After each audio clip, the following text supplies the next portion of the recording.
So I call you on the phone, laughing, joking, smiling down the line. Hey guys, this is Francis Owen. Welcome back. Welcome to another In the Style of tutorial. Today we're going to be looking at something a little bit different. We're going to be looking at a pop ballad. And as usual, I've composed a short study piece for us to get stuck into. So I'd like to say a big thank you to two really good friends of mine and two great musicians, Joe Evans on drums and Martin Longhorn on keys, for helping me to bring this track to life. So without further ado, let's check out the study piece. 3.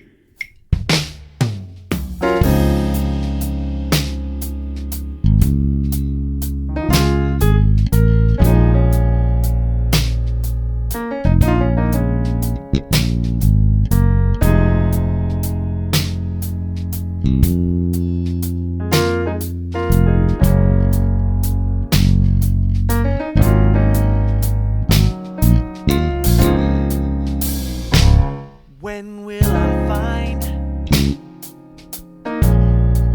the perfect way to tell you what's on my mind? Will I write it in a song that's been sang 1,000 times before?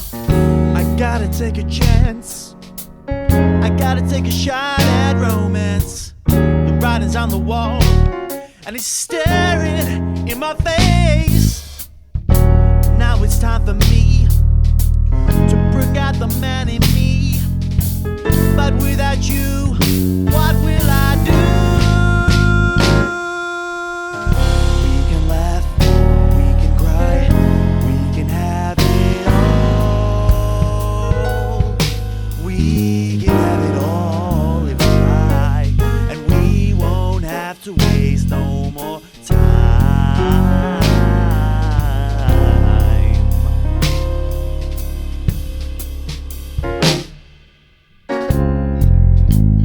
So I call you on the phone, laughing, joking, smiling down the line. It seems so obvious, why don't we try on us? My brain is taking over, and I don't wanna wonder, yeah. I've gotta take a chance, I gotta take a shot at romance. The writing's on the wall, and it's staring in my face. Now it's time for me to bring out the man in me. But without you, what will I do?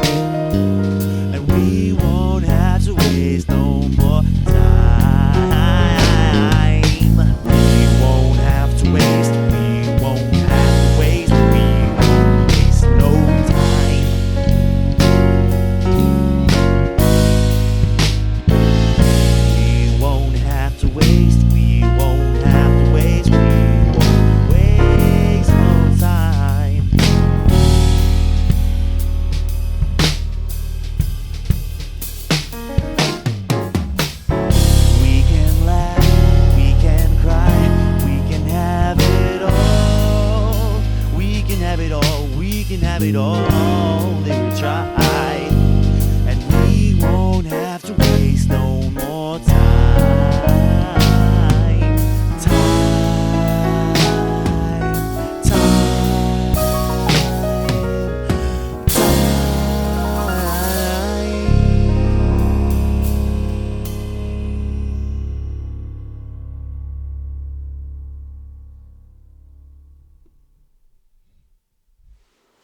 So this may sound really obvious, but it's a point that needs to be made.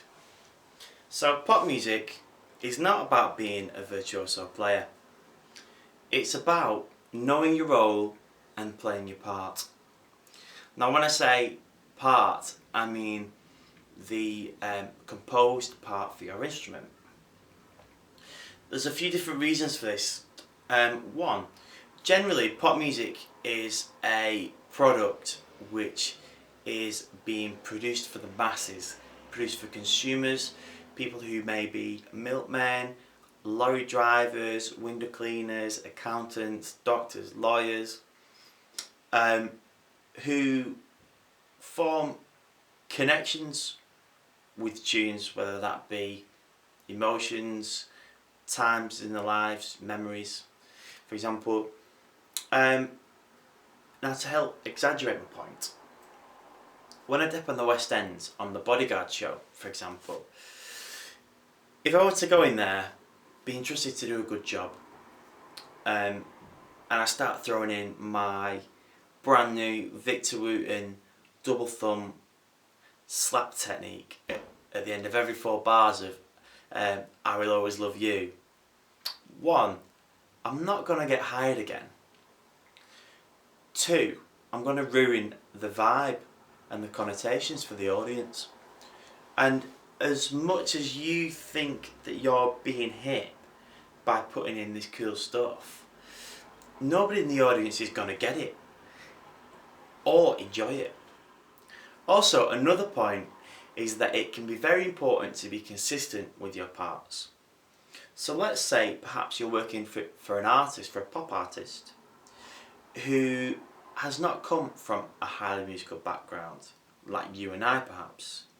We've been to music college, we've done this degree, we've learned these scales, these arpeggios, this rhythm thing, these licks that we can put here, there and everywhere. You have to be aware that not everybody in music has had an education at music college, or is coming from the same, or necessarily coming from the same angle as you.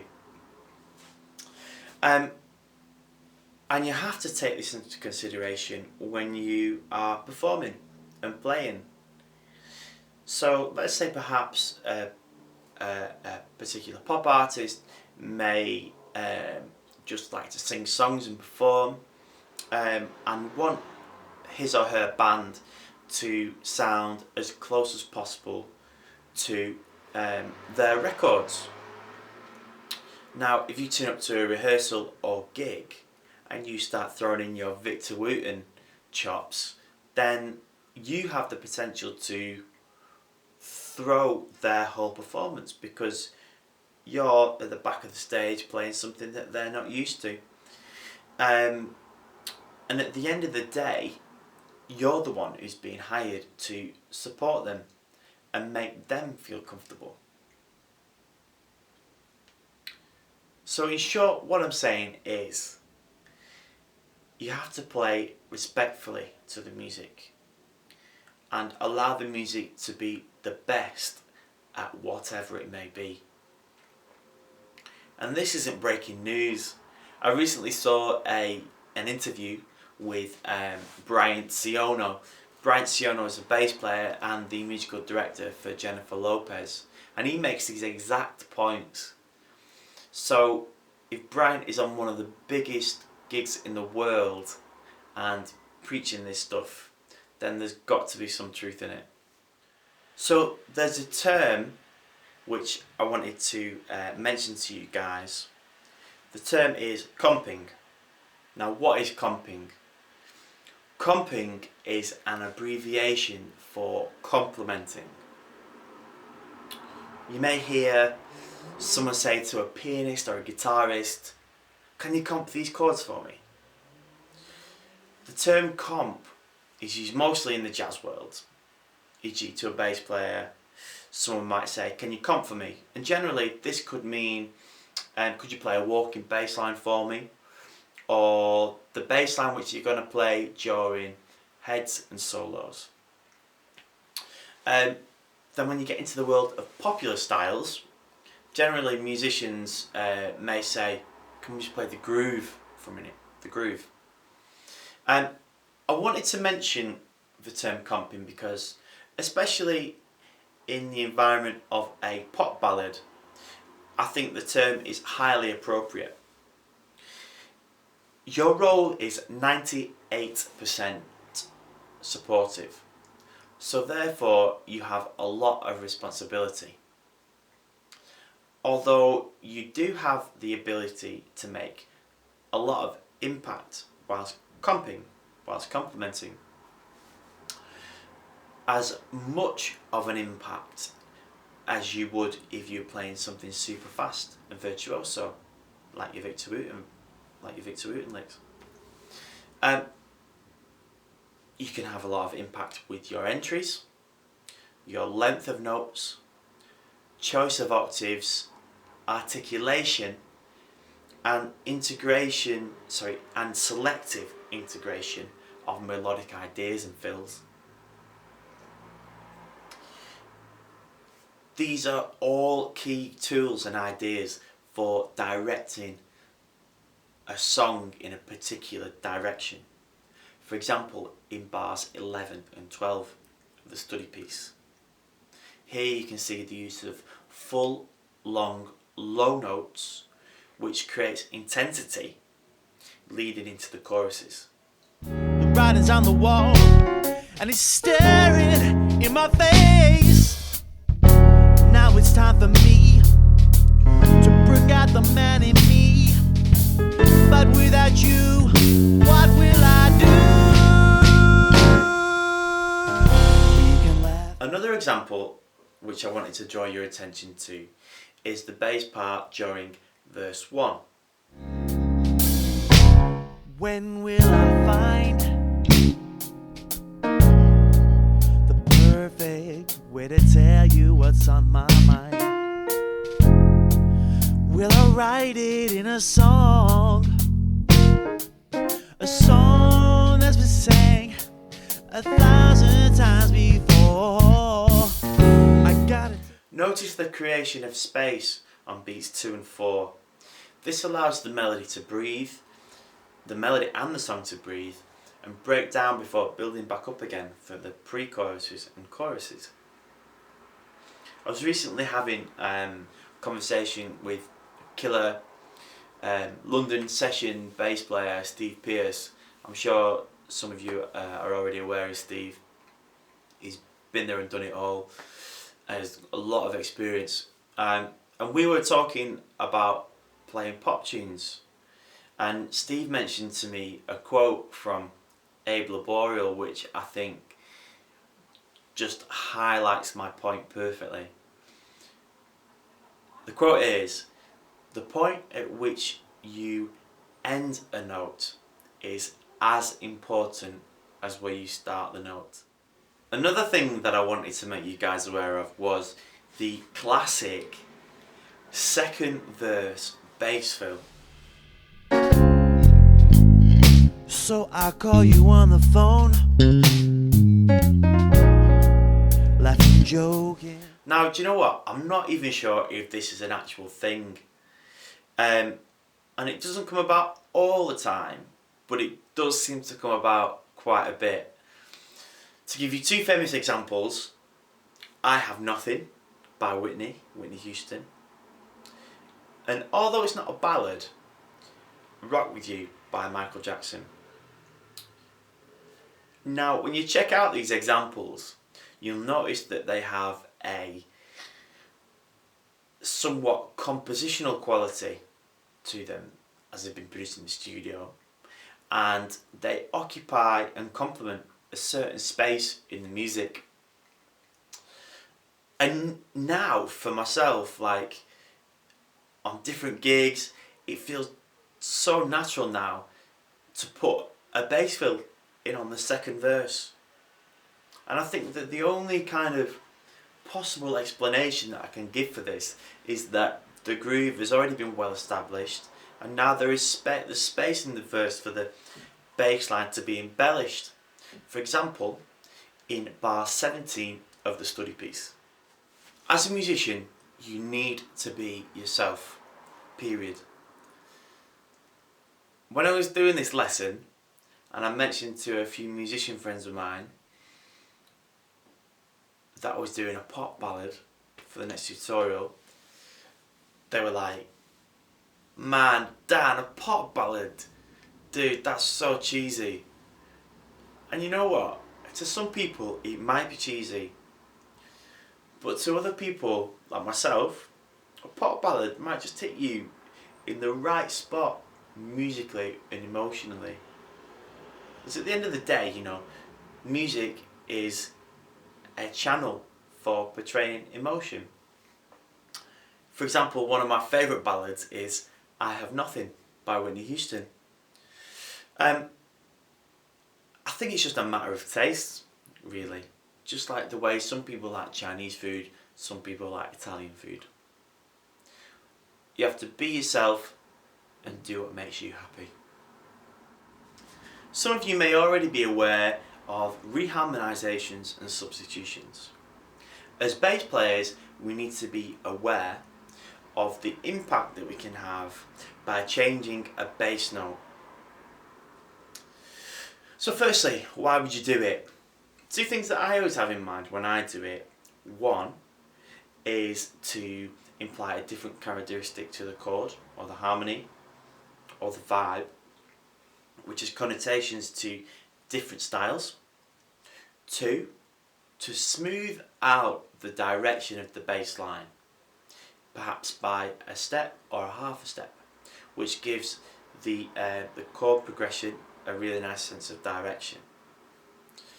So the example that I want to look at is in bars 14 and 26, and in particular I want to check out the G7 sharp 9 sharp 5 chord.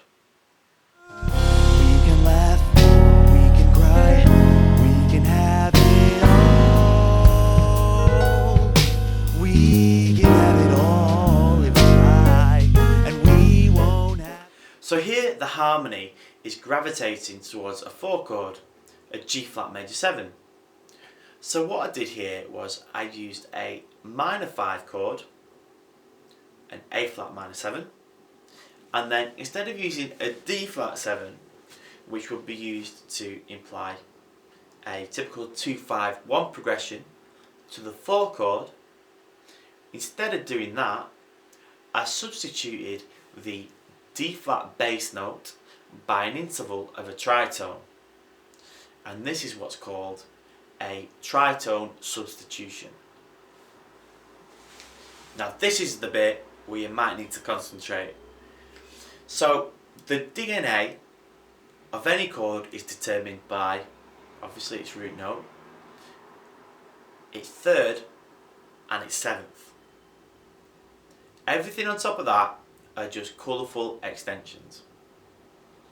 For example, a dominant 7 chord has a root, a major third and a dominant 7. So in this example, bar 14, A flat minor 7 has a root note, A flat, minor third, C flat, dominant 7 or minor 7, G flat. And then in a typical 2-5-1 progression where you would expect to hear a 5 chord, a D flat 7, so a D flat in the bass, major third, F, and then a dominant 7, C flat. So if you were to change the bass note of the D flat 7 chord to a G, you would actually create a G7 chord, because in a G7 chord you have a G in the bass, a B or a C flat major third, and an F dominant 7. Do you notice what's happening? The D flat 7 and the G7, they share the same basic DNA. They share the same third and seventh. So basically, they have the same function of setting up a major chord. However, they both have their own unique sound. So now we have a G7 in place of a D flat 7. Now to make it sound a little bit more colourful, I've added a sharp 9 and a sharp 5, making it a G7 sharp 9 sharp 5 chord.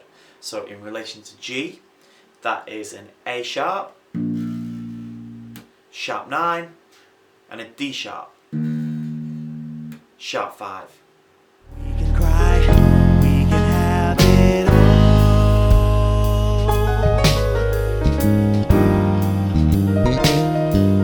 and we won't have to waste. Regarding practice tips, I'd like to recommend you guys record yourself. So how many times have you heard your voice on a video camera and thought, that's not me, I don't like the sound of that? Well, it happens to me every time I do these tutorials anyway. You'd be surprised how much it transcends into music as well. And I think it's a little bit of a phenomenon. I think I'm saying that right, phenomenon. So if anybody can explain this phenomenon to me, that'd be great.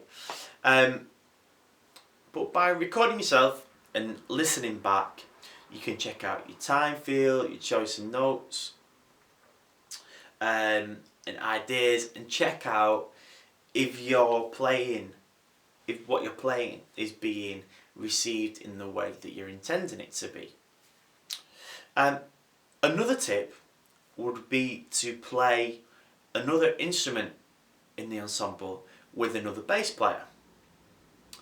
I find by doing this you gain a better understanding of the role of your instrument.